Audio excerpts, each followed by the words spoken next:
তুলনায় গুরুত্ব বেশি রাখে। প্রথম হচ্ছে ফরজ, দ্বিতীয় হচ্ছে ওয়াজিব, তৃতীয় হচ্ছে সুন্নাহ, তারপরে হচ্ছে নফল। মুআক্কাদা, ফরজে আইন, ফরজে কিফায়া ওগুলো আমি কিছু বলছি না। তাহলে আমি দিলাম একটা, সেটা হচ্ছে সালাম। নবী বলেন আল বারিউ বিস সালাম বারিউম মিনাল কিবির। অহংকার থেকে মুক্ত হয় ওই ব্যক্তি যে আগে গিয়ে মানুষকে সালাম দেয়।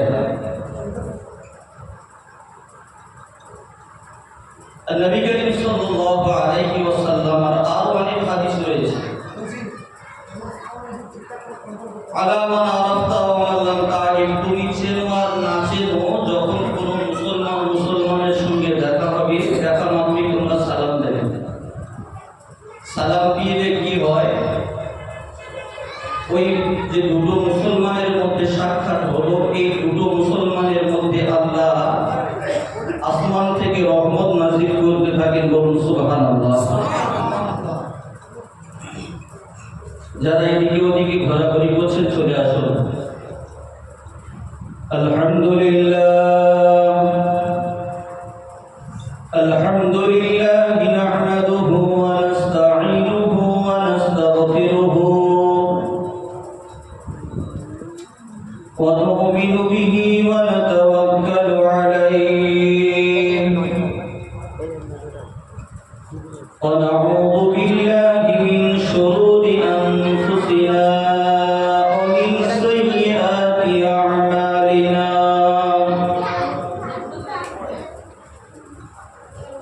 من يهده الله فلا مضل له ومن يضلله فلا هادي له.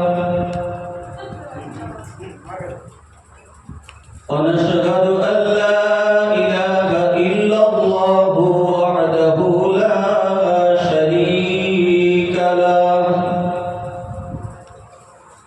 ونشهد أن سيدنا وحبيبنا ومولانا محمدا عبده ورسوله الذي أرسله بالحق بشيرا ونذيرا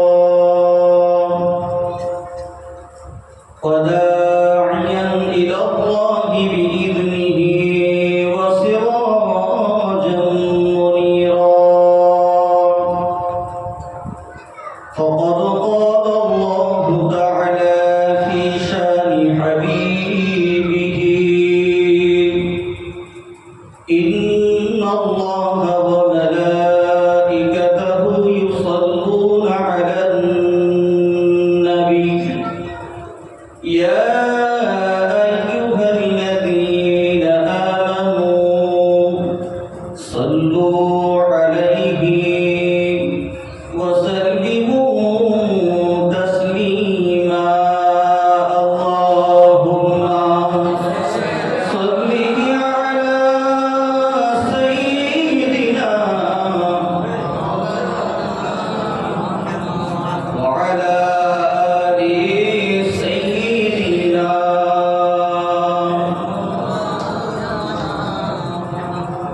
গাছে চিনিল নবীজিকে,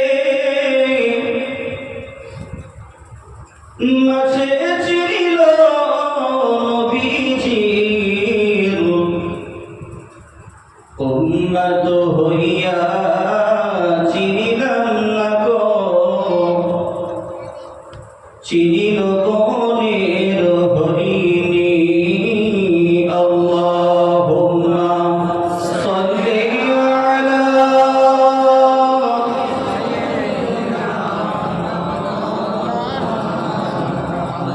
ওয়া আলা আলি সাইয়্যিদিনা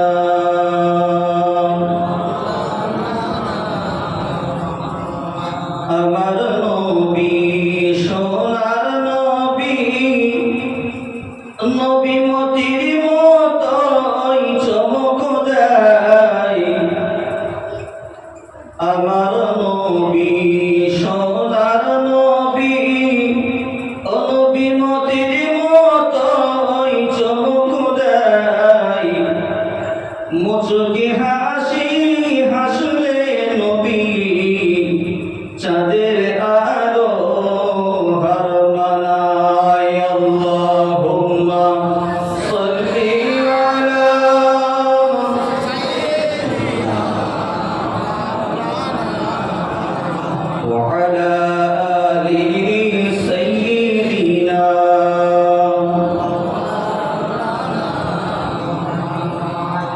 نحمده ونصلي على رسوله الكريم أما بعد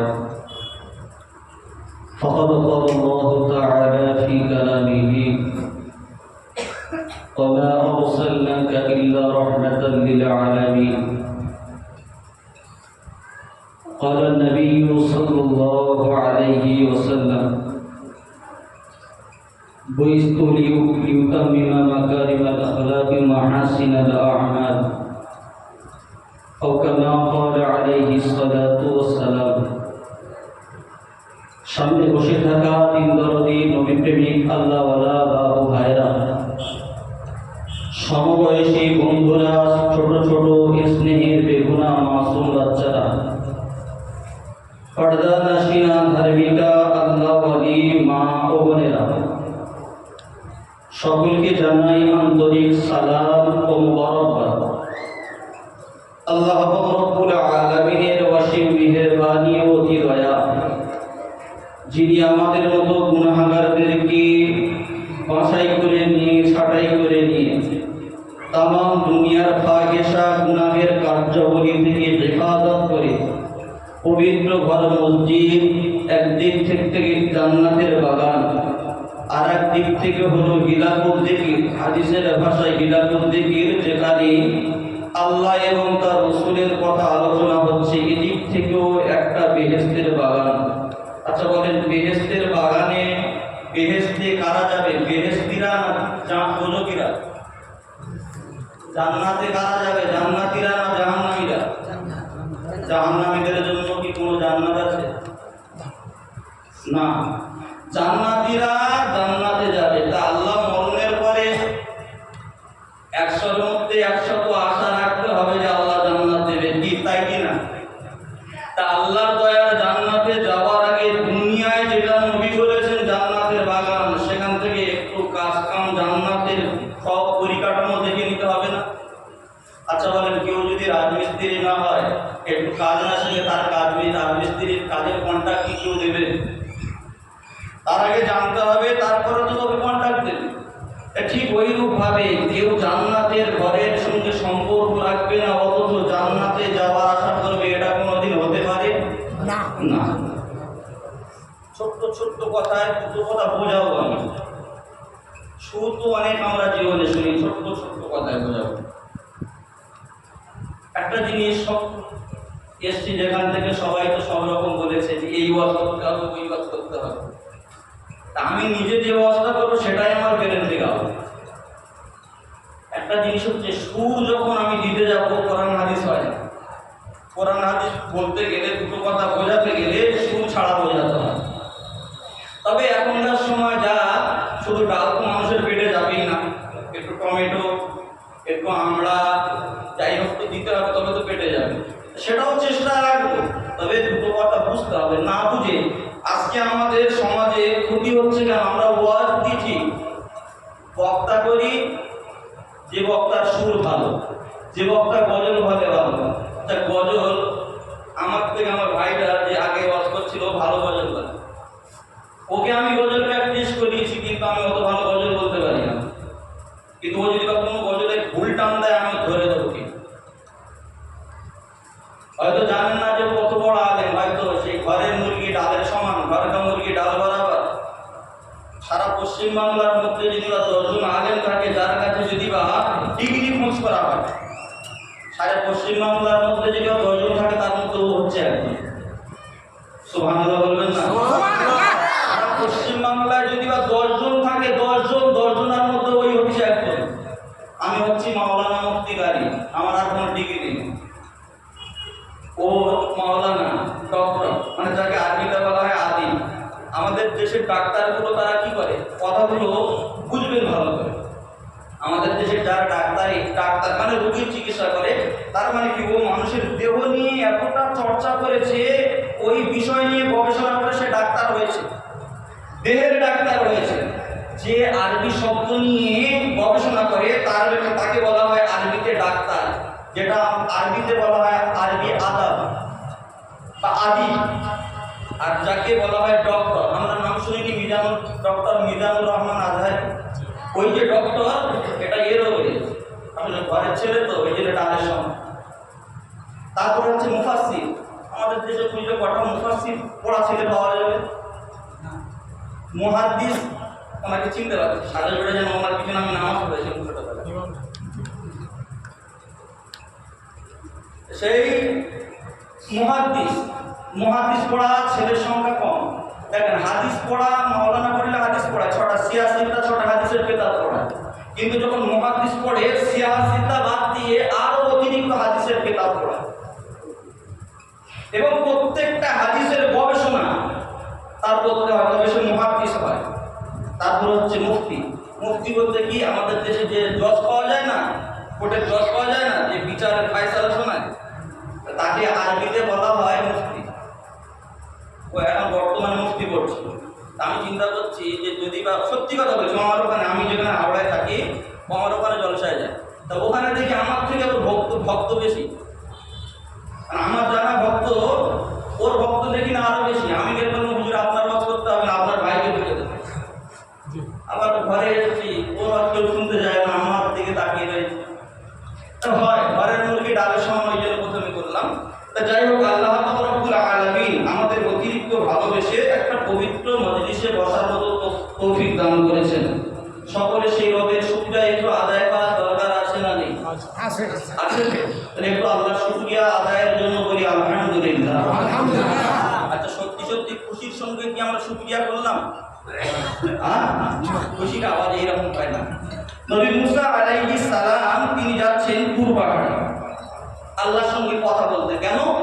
নবী মুসা আলাইহিস সালামকে বলা হয় মুসা কালিমুল্লাহ। কালিম শব্দের অর্থ হচ্ছে কথা বলা নবী।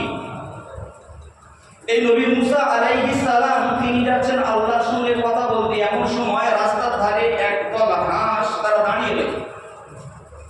পিছন দিক থেকে নবী মুসাকে ডাক দিল, ও নবী মুসা, ও নবী মুসা। নবী মুসা আলাইহিস সালাম কিছুক্ষণের জন্য আশ্চর্য হয়ে পিছনে তাকালেন, কিন্তু মানুষ নিয়ে ডাকে কে? নবী মুসা দেখতে পেলেন যে হাঁসেরা ডাকছে নবী মুসা। নবী মুসা আলাইহিস সালাম বললেন, তোমরা আমাকে ডাকছো কারণ? হাঁসেরা জানিয়ে দিল, ও নবী মুসা, আপনি হলেন আল্লাহর সঙ্গে কথা বলা নবী, আপনি আমার আল্লাহর সঙ্গে কথা বলেন। ও নবী মুসা, আপনি একটু আল্লাহর কাছে চলে যান, আমার আল্লাহকে গিয়ে জিজ্ঞাসা করুন যে আল্লাহ পাক আল্লাহ তাআলা এই দুনিয়ার জমিনে তার আসমানি কবে বর্ষণ করবে, দুনিয়ার জমিনে আসমানি পানি কবে বর্ষণ করবে।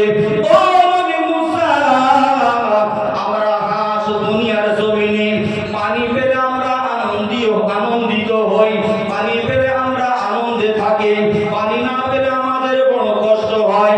ও নবী মুসা, দীর্ঘ কতদিন হয়ে গেল কিন্তু দুনিয়ার জমিনে পানি হয় না। দুনিয়ার জমিনে পানি না হওয়ার কারণে জমিন ফেটে গিয়েছে, গাছপালা সব শুকিয়ে যাচ্ছে। নবী মুসা, আপনি আল্লাহকে জিজ্ঞাসা করুন আল্লাহ তার রহমতের পানি কবে দুনিয়ায় দেবেন। নবী মুসা আলাইহিস সালাম তুর পাহাড়ে চলে গেলেন। তুর পাহাড়ে গিয়ে আমার আল্লাহর সঙ্গে কথা বললেন। ও রব্বুল আলামিন আল্লাহ, আমি নবী মুসা আপনার সঙ্গে কথা বলছি আল্লাহ। আসার সময় একদল হাঁস আমার কাছে একটা নালিশ করেছে। আল্লাহ বললেন, নবী মুসা, হাঁসেরা কি বলেছে বলো। ওই সময় নবী মুসা বললেন, রব্বুল আলামিন, হাঁসেরা জানিয়েছে আল্লাহ আপনি কবে দুনিয়ার জমিনে পানি দেবেন, আপনি দুনিয়াতে আপনার রহমতের পানি কবে বর্ষণ করবেন। আমার আল্লাহ বলে দিলেন, নবী মুসা দুনিয়ার জমিনে চলে যাও, দুনিয়ার জমিনে গিয়ে ওই হাঁসেদেরকে বলে দিও 40 বছর তাদের জীবনে আমি আল্লাহ পানি দেব না। 40 বছর দুনিয়ার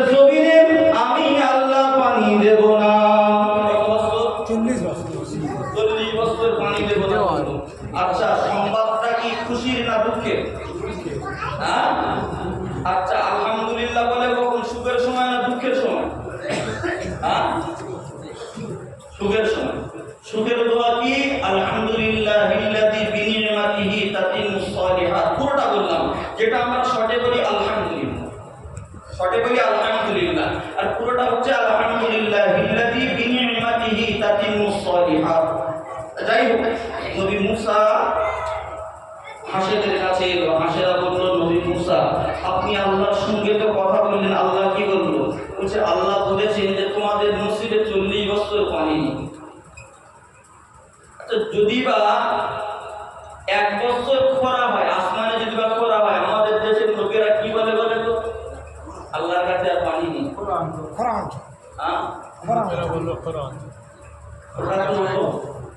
ভালো মানুষরা বলে, যারা একটু দুষ্টু প্রকৃতির লোক, তারা কি বলে? তারা আল্লাহ কুদরতকে অস্বীকার করে না, বলে আল্লাহর কাছে আর পানি নেই, না আল্লাহ দেয়নি কেন? মানুষেরা এরকম বলে, যখন অতিরিক্ত পানি হয় মানুষ কি বলে? পানি রাখার জায়গা নেই। যাই হোক, আমার কথা ওটা নয়, কথাটা হচ্ছে যে 40 বছর পানি মানে কম সময় নয়।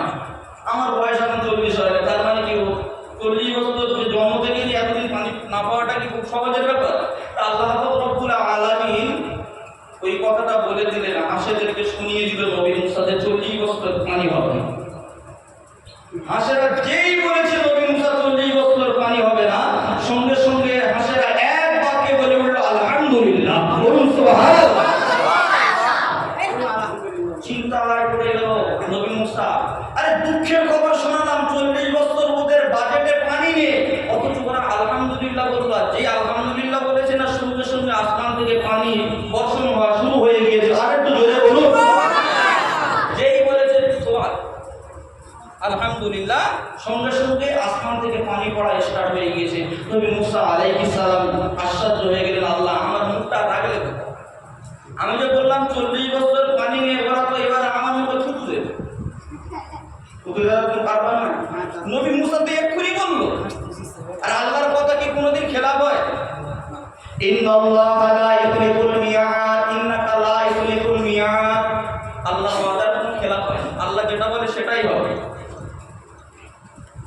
আল্লাহ রাব্বুল আলামিন যখন এই পানি দিলেন, নবী মুসা আলাইহিস সালাম রেখে আল্লাহর কাছে গিয়েছে, কি বলছে যে আল্লাহ, এই মাত্র আমি তাদের বললাম আমার মুখটা থাকলো কোথায়, 40 বছর পানি হবে না, আপনি আমাকে বলে দিলেন, আপনি এক্ষুনি বলে আবার পানি দিলেন, সাথে সাথে আমার তো মুখটাই নষ্ট হয়ে গেল হাসেদের কাছে।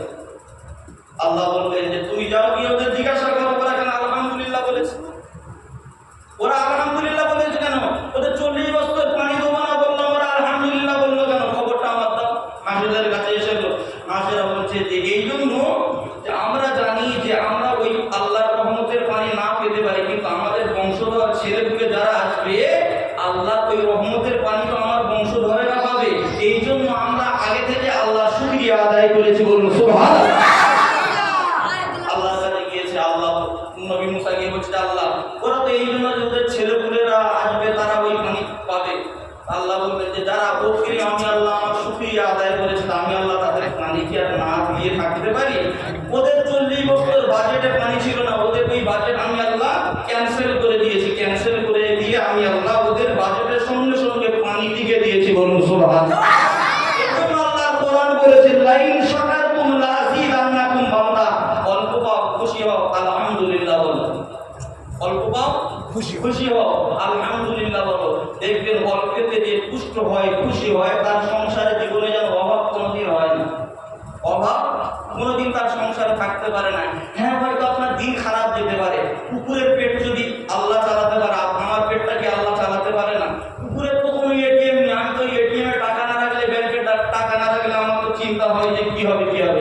আচ্ছা বলেন, কুকুর, ছাগল, গরু, ভেড়া, ইঁদুর, বাঁদর, ওদের কি কোনো এটিএম কার্ড আছে না ব্যাংকের বই আছে? আসলে আমাদের কথা হলো কি যে আমরা আল্লাহর নাশুকর বান্দা হয়ে গেছি। আবার আল্লাহ জানিয়ে দিয়েছেন লাইন শাকারতুম লাযিদান্নাকুম ওয়া লাইন কাফারতুম ইন্না আযাবি লাশাদীদ। এই পৃথিবীর মানুষেরা আমি আল্লাহ তোমাদের জানিয়ে দিলাম লাইন শাকার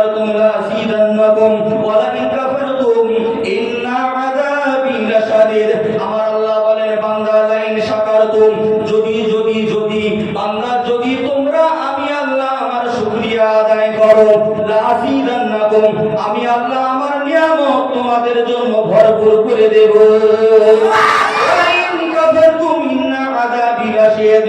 বান্দা যদি আমি আল্লাহ আমার খেয়ে আমার নাফরমানি করো, তার মানে যে থালায় খাও সেই থালা যদি ফুটো করো, আমি আল্লাহ জানিয়ে দিলাম ওয়ালাইন কাফারতুম ইন্না আযাবি, নিশ্চয়ই আমার আযাব, আমার শাস্তি লাশাদীদ, খুব ভয়ঙ্কর।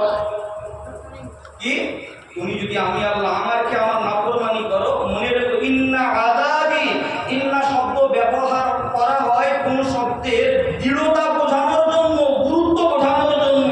আল্লাহ বলছে ইন্না আযাবি, নিশ্চয়ই আমার আযাব লাশাদীদ, খুব ভয়ঙ্কর। আমার আযাব কিন্তু ওই দুনিয়াতে বাবা মেরে ছেড়ে দেয় দু জায়গায়, এইরকম শাস্তি নয়।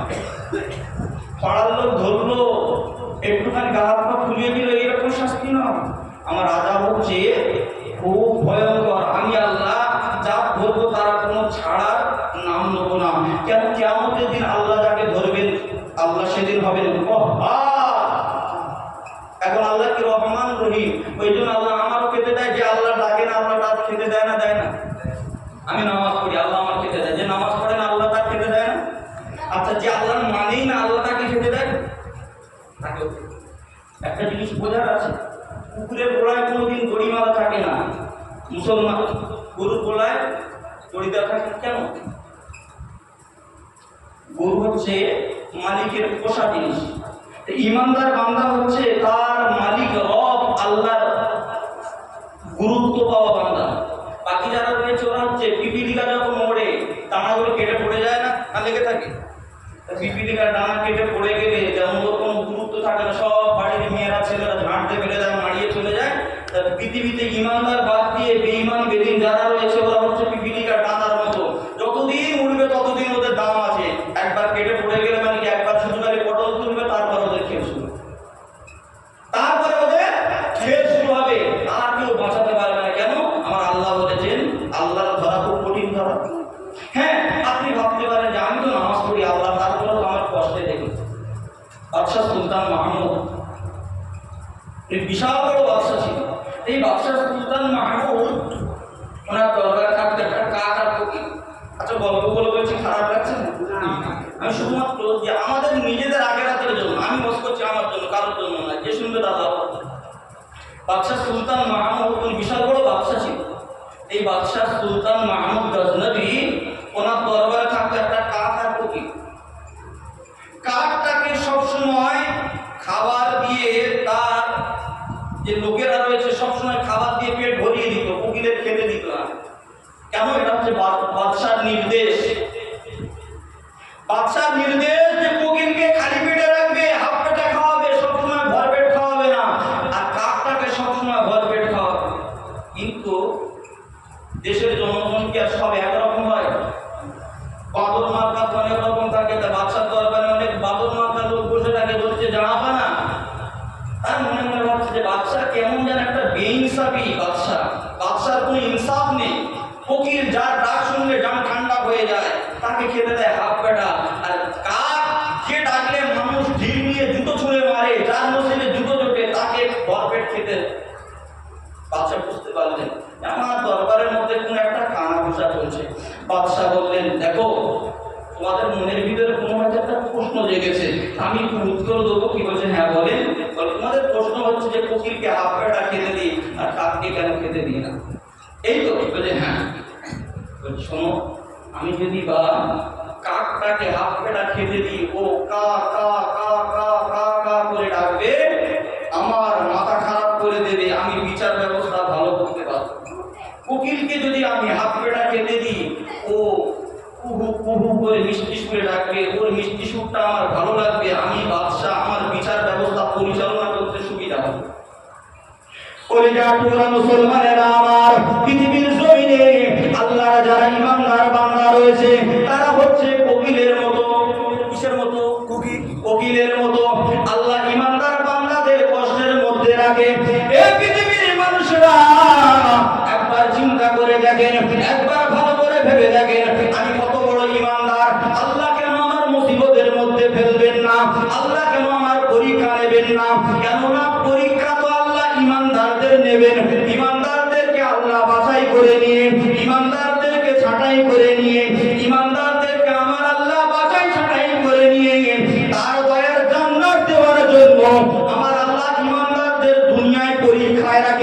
সুবহানাল্লাহ। ইমানদারদেরকে আল্লাহ জান্নাত দেবো বলে ওই জন্য আল্লাহ পরীক্ষা করে।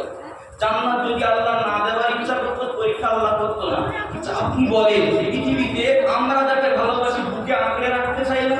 আমি আমার ছেলেকে ভালোবাসি, ছেলে যদি বা পড়ে যায় দৌড়ে গিয়ে বাবাকে মা বলে চিৎকার করে বুকে জড়িয়ে নিই। আমার মেয়েটা যদি বা পড়ে যায় মেয়েটাকে জড়িয়ে বুকে আঁকড়ে নিয়ে। আমার বাপ যদি পড়ে যায় বাপটাকে আমি বুকে জড়িয়ে ধরে তুলে নিই। মা যদি বা পড়ে যায় মাকে কোলে করে তুলে নিয়ে যায়। আমার ভাই যদি পড়ে যায় ভাইকে আমি কোলে করে তুলে নিয়ে যাই।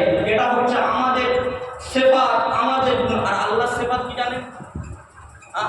আল্লাহ যাকে ভালোবাসে না আল্লাহ তাকে তত তুলে দেয়, তাকে তত তুলে দেয়। কেন? ও আমি আল্লাহ পরীক্ষা নিচ্ছি, ভালোবাসার পরীক্ষা। ও ভালোবাসার পরীক্ষায় পাশ করল।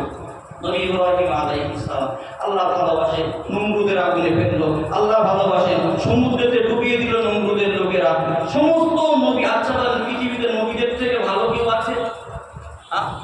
বেশি দূরে যেতে হবে না, নবীদের থেকে ভালো কেউ নেই। আল্লাহ যদি বা নবীদের পরীক্ষা নেয় আমাদেরও নেবে, এইটাই মেনে নেওয়া হচ্ছে ইমানদারের কাজ।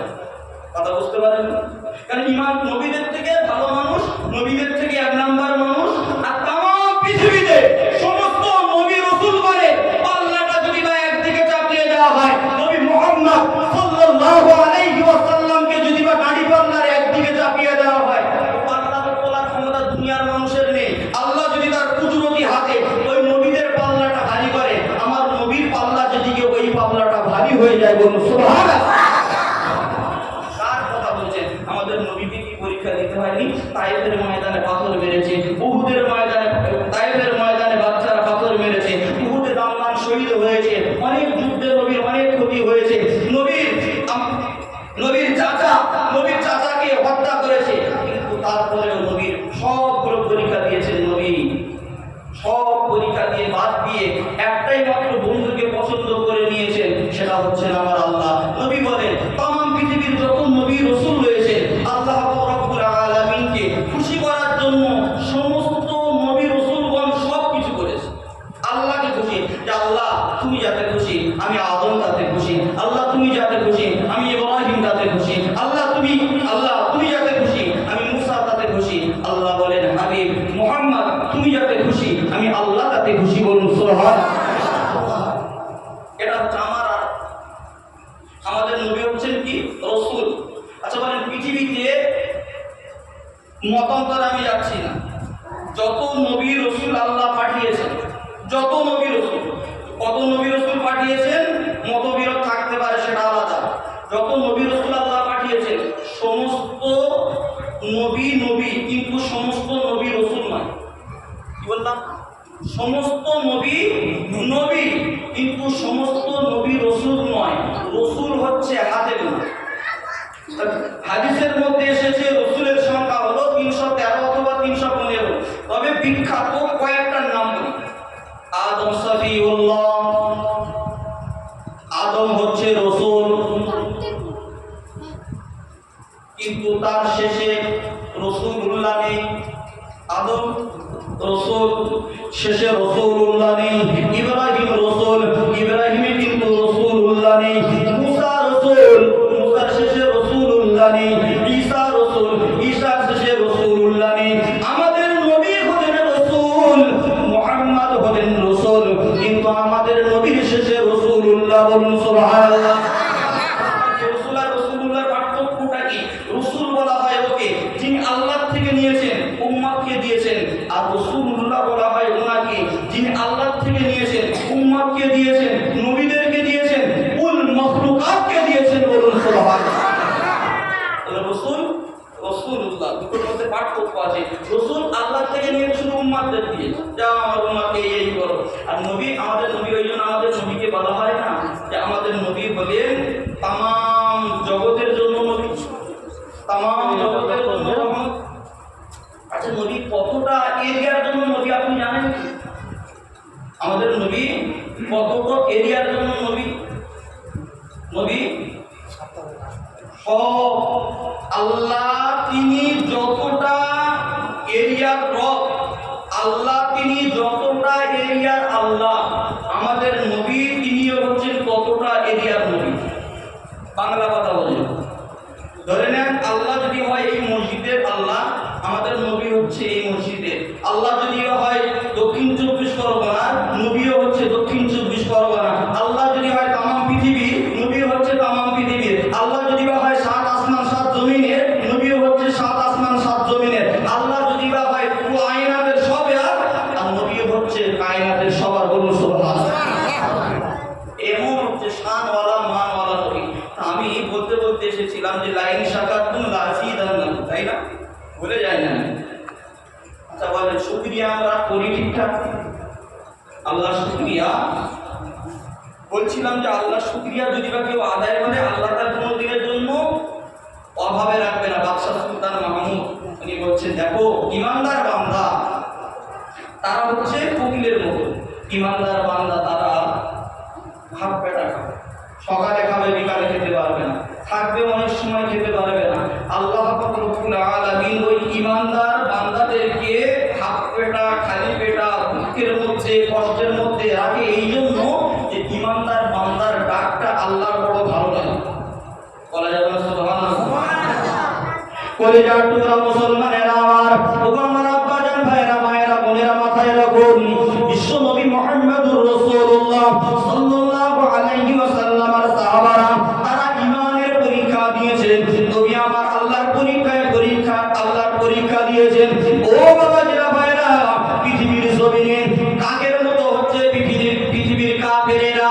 কাক যেমন ডাকলে আমাদের বিরক্ত লাগে, পৃথিবীর কাফেরেরা আল্লাহকে যখন ডাকে খুব কষ্টে আছি, ভালো লাগে না। আল্লাহ বলে ওর তাড়াতাড়ি পূরণটা করে দে, সবকিছু ওর যা লাগবে সব দিয়ে দে, ও যেন আমাকে না ডাকতে পারে। দেখবেন পৃথিবীতে যারা কাফের বেঈমান বেদিন আল্লাহর কত ডাকতে পারেন, কেন? আল্লাহ সহ্য হয় না, ওই জন্য আল্লাহর মুখ থেকে বলায় না। আল্লাহ বলেন ইমানদার বান্দাগুলো হলো কোকিলের মতো, কোকিলের সুরটা হচ্ছে মধুর। ইমানদার বান্দা যখন একবার আল্লাহ বলে ডাকে, আমার আল্লাহর আরশ পর্যন্ত চলে যায়, আমার আল্লাহর আরশ পর্যন্ত পৌঁছে যায়। আমার আল্লাহ ইমানদার বান্দাদেরকে পরীক্ষা নেয়। ছেলে মেয়ে পরীক্ষা নিল, ইমানদার বান্দা বলল আলহামদুলিল্লাহ। আল্লাহ বলল কি রে, তোর তো ছেলে নিয়ে নিলাম। বলে আল্লাহ নিয়েছো তুমি, দিয়েছিল তো তুমি। কথা ঠিক না বল? ঠিক। ইমানদার বান্দা চলতে গিয়ে হুজুরকে পায়ে লেগে গেল। আল্লাহ ইমানদার বান্দা বলে আলহামদুলিল্লাহ। আল্লাহ বলল বান্দা পা তো তোর 12টা বাজিয়ে দিয়েছি, আলহামদুলিল্লাহ বললি কেন? বান্দা বলে আল্লাহ ক্ষতি তো হয়েছে তোমার ইশারায়, ভালো করার মালিকটাও তুমি। 1 লাখ টাকা পকেটে করে নিয়ে যাচ্ছিলাম, হঠাৎ পড়ে গেল, আল্লাহ টাকাটা আমার হারিয়ে গেল। যাকে আলহামদুলিল্লাহ, এই আলহামদুলিল্লাহ বললাম দান করার সব হয়ে গেল। বলুন সুবহানাল্লাহ। আচ্ছা টাকা হারিয়ে গেলে কেউ আলহামদুলিল্লাহ বলে? আসলে আলহামদুলিল্লাহ আমরা মনে করি যে শুধু খালি লাখখানেক টাকা হলে আলহামদুলিল্লাহ বলতে হয়, গেলেও আলহামদুলিল্লাহ বলতে হয়, এটা জানতে হবে। কারণ তবে তো আল্লাহ দেন। কেন? আল্লাহ তো কোরআনের প্রথমেই বললাম তো যে লাইন শাকাতুন লাযিদান, শুকরিয়া করলে তো মাল বাড়ে। শুকরিয়া না করবে, আমি আমার দিয়ে বলি, আর ইমামতি করলে কলারটা মাইনে দেয়। আমি হাওড়া জেলায় থাকি, ঠিক আছে? হাওড়া জেলা আমার মাইনে দেয় 9,000 টাকা। কত বললাম? 9,000 টাকা। আর আমাদের দিদি যায় ওকে একটু ইমাম সাহেবদের উপরে করুণা করতে দেয়, সে করুণা ছাড়া আর কি বলা যাবে। যাই হোক, তবুও ভালো বলতে হবে, কেন অন্য কোনো সরকার দেয় না, যাই হোক দিদি তো দিচ্ছে, খারাপ বলা যাবে না। তো যাই হোক, ওই নিয়ম টোটাল হতো কত? 12। মেয়েটা মাসে অন্যান্য মাস থেকে খুব অসুস্থ, একবার ডাক্তারখানায় নিয়ে গেলে মোটামুটি 1,015 ধরে রাখতে হবে। একবার নিয়ে গেলে 1,015, তাহলে এমনি কাটা গাড়িতে নিয়ে যাওয়া যায় না, প্রাইভেট গাড়ি করতে গেলে মোটামুটি 3 খবর আছে। তা যাই হোক, মোটামুটি আপনার টাকাগুলো আসতে কোথায়? আমি দিন জলসা করি না, বাইরে জলসা করি না, কারণ থাকতে পারে বলে, তাই ইনশাআল্লাহ আজ থেকে চালু করলাম, আল্লাহ চালাই যেবার চলবে। চলেন টাকাগুলো আসতেছে কোথা থেকে? আমি চিন্তা করে দেখলাম যে আল্লাহ বলেছে যে লাইন শাকাতুন লাযিদান, শুকরিয়া করলে বাড়াও। এই শুধু করে আল্লাহর ওই একটাই শুকরিয়া। আল্লাহ কোনোদিন কারোর কাছে আজ পর্যন্ত হাত পাতায় না, কোনো দিনের জন্য কারোর কাছে হাত পাতায় না। আল্লাহ দিচ্ছে আর আল্লাহ দেবে, কারণ আল্লাহই তো বলেছে। আর আল্লাহ যদি বা ওয়াদা খেলাফ হয়? আল্লাহ ওয়াদা করলে খেলাফ। আল্লাহ তো ওয়াদা করেছে শুকরিয়া করবি আমি আল্লাহ দেবো। পৃথিবীর কেউ তোর দিকে তাকাক আর না তাকাক আমি আল্লাহ দেবো। তা আল্লাহ শুকরিয়া করছে, আল্লাহ দিচ্ছে। আমি কিন্তু আগে আমার এমনটা বলেছি কেন, পৃথিবীতে একটা চমকিয়ার হাদিস কিন্তু হাদিসটা তো অনেকটা, ওটা হলো ওই হাদিসের কেতাবে হাদিস সংখ্যা হচ্ছে, হাদিসটা আমি দেখে দেখো, আর ওই হাদিসের কেতাবে হাদিস সংখ্যা হচ্ছে 23,000-এর উপরে। কত? 23,000 হাদিস মুখস্থ করা সহজ। এবং 23,000 হাদিস মুখস্থ করা সহজ না। নবী ইউসুফ আলাইহিস সালামের ঘটনা আমরা ছোটবেলায় অনেক শুনি।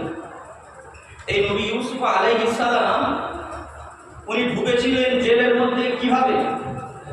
আসামি হয়ে না, জুলাইখা বলে দিয়েছিল না। তা আল্লাহ পাক নবী ইউসুফকে নির্দোষ প্রমাণিত করে জেল থেকে বের করেছিলেন। জেল থেকে বের হয়েছে মিশরের খাদ্যমন্ত্রী হয়ে। বলুন সুবহানাল্লাহ। আচ্ছা, আল্লাহ কোথা থেকে কোথায় পৌঁছাতে পারে কোনো মানুষকে চিন্তা করে দেখেছেন? আমি আজ থেকে 2015 সালে মাওলানা শেষ করি, 16 সালে মুফতি, 17 সালে কারি। ওই থেকে যদি ওয়াজ করতাম আমি, আল্লাহ শুকরিয়া করে বলছি আজকে 4 চাকা নিয়ে ঘুরতাম, কিন্তু কারণে নসিহতের দিকে যাই। সেই আল্লাহ পৌঁছে দিত, ঠিক ইনশাআল্লাহ আল্লাহ পৌঁছে দিত। নবী ইউসুফ আলাইহিস সালাম আসামি হয়ে জেলে ঢুকেছে। আমরা ছোটবেলা খুব শুনেছি ইউসুফ জুলেখার বল, ক্যাসেটে বা দুনিয়া তো শুনি। ঘরের জলসা ওই যে ঘরোয়া ভাবে বলছি, কেউ কিছু মনে করবে না, কথাগুলো বুঝতে হবে। কিন্তু এই ইউসুফ আলাইহিস সালাম জেল থেকে বের হলে মিশরের খাদ্যমন্ত্রী কেন? স্বপ্ন দেখেছিল মিশরের বাদশা একটা, বাদশা বলছে ও দায়িত্ব আমার দ্বারা সামলানো সম্ভব নয়, ওটা যদি বা সামলাতে হয় ইউসুফ আপনাকে দায়িত্ব দিলাম, কারাগার থেকে মুক্তি দিলাম এবং আপনার দায়িত্ব দিলাম খাদ্যমন্ত্রী আপনি হন। আমাদের দেশের আমাদের রাজ্যের খাদ্যমন্ত্রী জ্যোতিপ্রিয় মল্লিক তো ছিল, তো এখন কে জানি না। আমাদের রেশনের কোয়ালিটার ঢুকিয়েছে, আমরা কি খবর রাখি? পার্টির পক্ষ কিছুকে বোঝানোর জন্য একটা যখন যার যেটা দায়িত্ব দেওয়া হবে সেই বিষয়ে তাকে জানতে হবে, নইলে সেটা আমাদের খেয়ানত হবে। সে তার মতো দেশের জনগণের রাজ্যের জনগণের সম্পদ পেয়েছে, নিজের মতো শুধু খালি দখল করেছে। তো নবী ইউসুফ আলাইহিস সালাম খাদ্যমন্ত্রী হয়েছে। যা রাজুলুন ফাকির, একজন গরিব মানুষ নবী ইউসুফ আলাইহিস সালামের কাছে এলো। নবী ইউসুফ আলাইহিস সালামের কাছে এসে বলছে, ইউসুফ মিশরে তো খুব দুর্ভিক্ষ চলছে, তা আপনি আমাকে কিছু দেন না। নবী ইউসুফ আলাইহিস সালাম বললেন, একে দাও, 1 সা পরিমাণ দিয়ে দাও। 1 সা বলা হয় 3 কেজি, ধরে নেন 200। কত বললাম? 3 কেজি 200। আমি বেশি যাচ্ছি না, কমেও যাচ্ছি না, একটা হিসাব রাখার জন্য। 3 কেজি 200 নবী ইউসুফ আলাইহিস সালাম বললেন, দাও। আতিনি মিম্মা আতাকাল্লাহ, ওই লোকটা বলল আপনি আমাকে কিছু দেন। নবী ইউসুফ আলাইহিস সালাম বললেন, একে 1 সা দিয়ে দাও। 1 সা দিয়ে দেওয়া হলো। দেওয়ার পর জিদনি আরো দেন।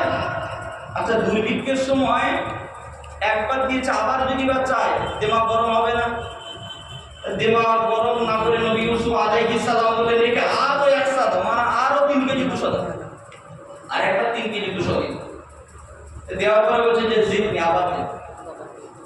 নবী ইউসুফ আলাইহিস সালাম বললেন, ইয়া আখি, হে ভাই, আমা তাআলাম মান নাসু ফীহি মিনাল গালা, তুমি কি জানো না মিশরে কি দুর্ভিক্ষ হচ্ছে?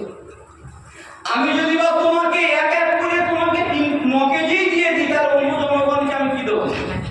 তুমি বলছো যে আরো দাও, আমি যদি বা তোমাকেই সব দিয়ে দিই, অন্য জনগণকে কি দেবো?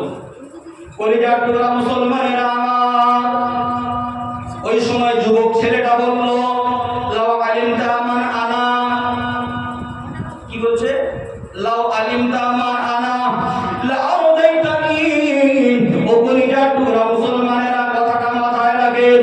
নবী ইউসুফ আলাইহিস সালামের সামনে দাঁড়িয়ে ওই যুবক ছেলেটা বলছে, ও নবী ইউসুফ, তুমি যদি জানতে আমি কে, আমি যতবার চাইতাম ততবার তুমি দিতে। বলুন সুবহানাল্লাহ।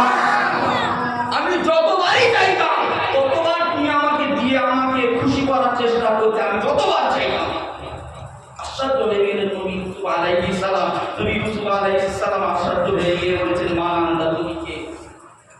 এতক্ষণ ইউসুফ নবী জিজ্ঞাসা করেন যে কোথা থেকে এসছো, এখন জিজ্ঞাসা করছো তুমি কে।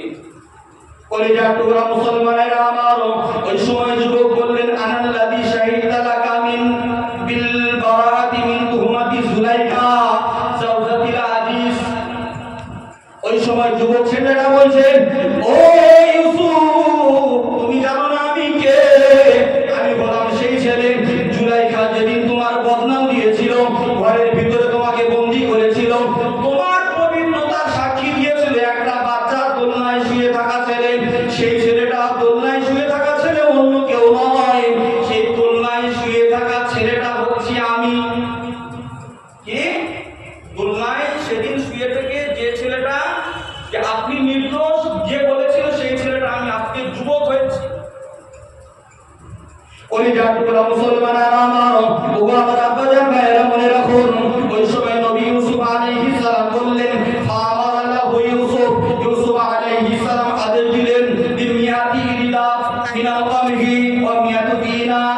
ইউসুফ আলাইহিস সালাম বললেন, একে 100 দিরহাম ইরদা খাদ্য দিয়ে দাও এবং একে 100 দিনার দিয়ে দাও। বলুন সুবহানাল্লাহ। আচ্ছা, হিসাবটা বাড়িতে গিয়ে করবেন, আমি খালি বলে থিওরিটা, আমার মাথায়ও হিসাবটা আসছে না। এক ইরদাব বলা হয় 14 সা, 14 সা অঙ্কে বলা হয় এক ইরদাব। তার মানে এক ইরদাব সমান সমান হচ্ছে কম বেশি 46 কেজি 840 গ্রাম, এরকম আশপাশে হবে। এক ইরদাব সমান সমান যদি বা হয় 46 কেজি, ধরে নেন 46 কেজি, তাহলে এক ইরদাম 46 কেজি, তাহলে 100 ইরদাম হলে কত হবে? বাড়িতে ক্যালকুলেটর মধ্যে ভালোই বোঝা যায়। নবী ইউসুফ আলাইহিস সালাম বললেন, যাও ওকে দিয়ে দাও।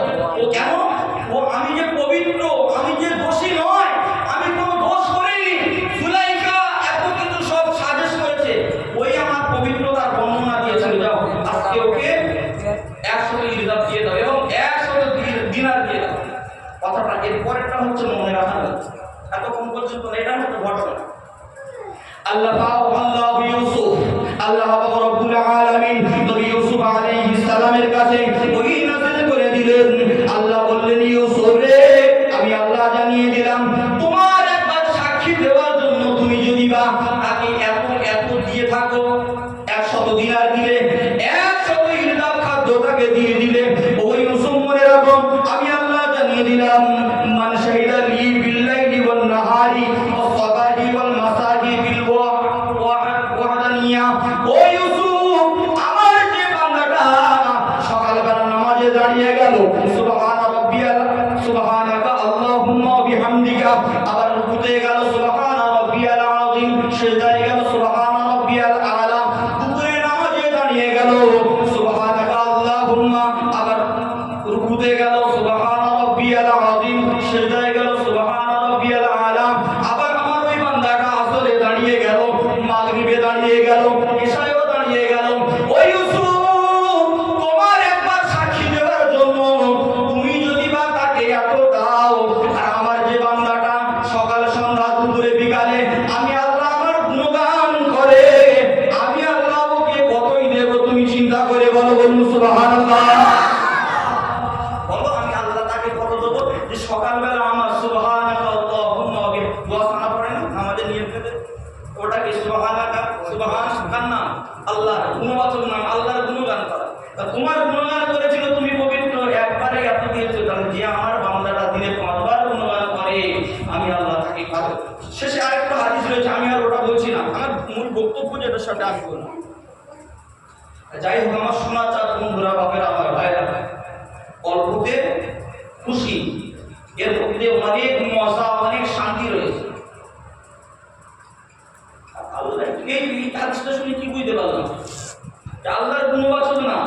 নবী করিম সাল্লাল্লাহু আলাইহি ওয়াসাল্লাম যেদিন মিরাজে গিয়েছিলেন, মিরাজে যাওয়ার পরে ইব্রাহিম নবীর সঙ্গে দেখা, ইব্রাহিম নবী বলছেন, আমাদের নবীর সঙ্গে দেখা হয়েছে, ইব্রাহিম নবী বলছেন, মুহাম্মদ আমার পক্ষ থেকে আপনার উম্মতকে সালাম দেবেন, আমার পক্ষ থেকে আপনার উম্মতকে সালাম দেবেন, আর আপনার উম্মতকে জানাবেন জান্নাতের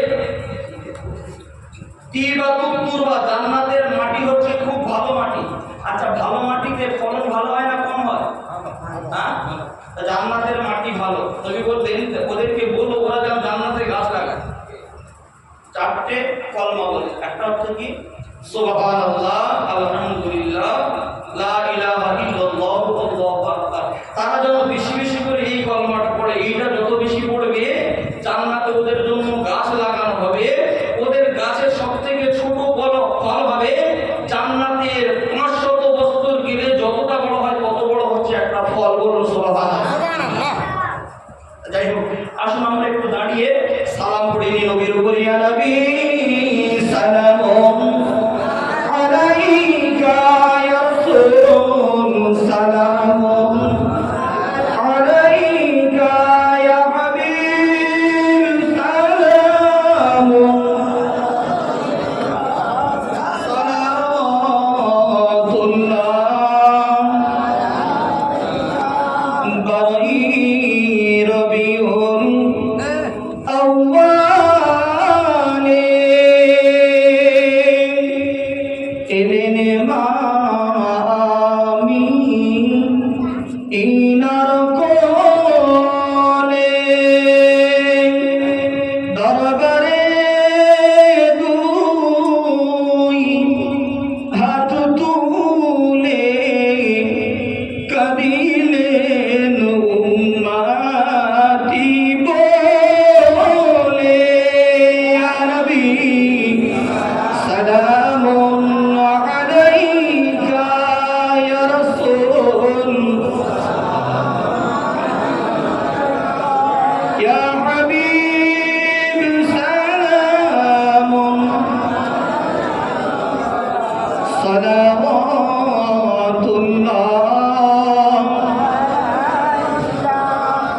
জিবরাইল নবী ইজির সাথে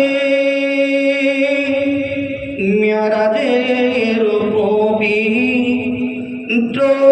পবিত্রাতে চলিলেন আকাশের পথে। জিবরাইল বলেন সিদরাতে, ইয়া নবী সালামুন, ইয়া রাসূল সালামুন, ইয়া হাবিব সালামুন, সালাওয়াতুল্লাহ।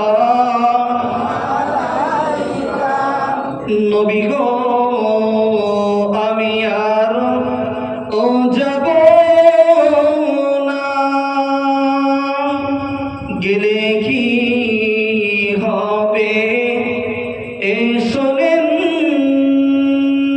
না। নূরেরি ডানা দুখানা জ্বলিয়া মোটে এ রবে না। ইয়া নবী সালামুন আলাইকা ইয়া রাসূল, সালামুন ইয়া হাবিব, সালামুন আলাইকা, সালাওয়াতুল্লাহ। সকলে বসে পড়ুন। ইয়া রাব্বি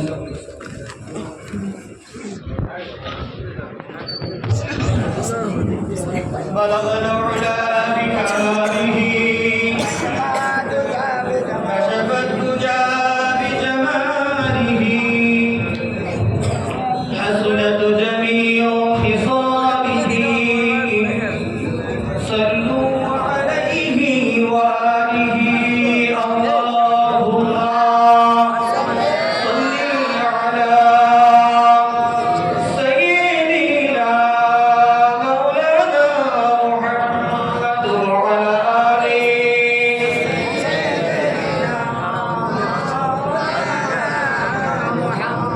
براكب